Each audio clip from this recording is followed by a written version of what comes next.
reporter shirt every day. I had 20 of them, so I was the brand, and I would show up at every party, and I'd have copies of the magazine. You have to be the brand, and you have to be everywhere. But a little hack for him might be the most intelligent question under the most important people's blog posts or their tweets. In other words, really take your time. Forget about building your own content, your own audience. Find somebody who's got an audience that you would like to acquire and be the most intelligent person in their ecosystem for a while. Which is kind of what you did. Like, you meet the guy, you're like, oh, this guy's passionate in wine, but I'm here to see Leo, but this guy's also kind of interesting too, right?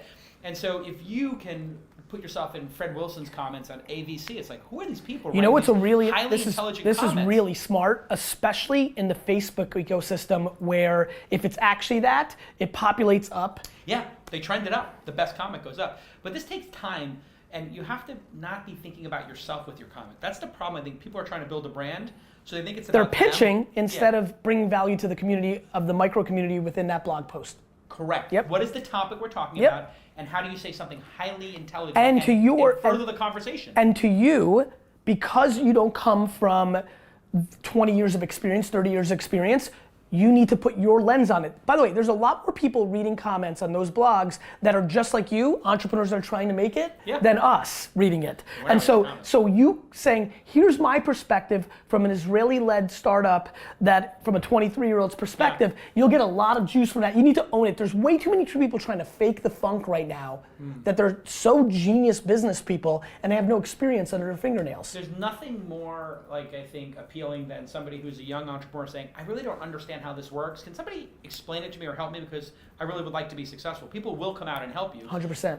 If you deploy the humility and don't fake it. Yeah, there's no reason to fake it. Like, go on to. Well, everybody does it. And by the way, I've been there. Like when you're not there yet, you kind of wanna. I used to say yes and this, and it was just not smart. I should have said, please tell me, and this and that. I would have got there faster. In my meetings, anytime a word comes up that I don't know, I say, what does that mean? In a business meeting? I wouldn't even have meetings then, because I'm terrible at like vocab. No, but when you have a pitch and then somebody's like, oh, do you know about this? And I'm like, what is that? And I just say, explain to me what that is. And they're like, oh, it's an acronym for this. And now I'm like, okay, now I'm getting smarter. Yeah, 100%. Right? Indy, let's move this. I know I got a call. Last one. Last call. David. Whoa.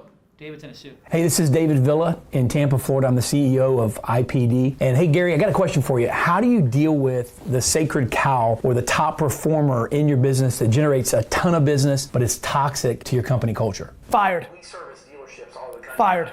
Fired, David. Fired, David. But let me, does he have anything else? Yeah. Top. Fired. Yeah. Even before he finished, right? Good guess. Fired. Fired. Fired. Yeah. Fired. Yeah. It's fired.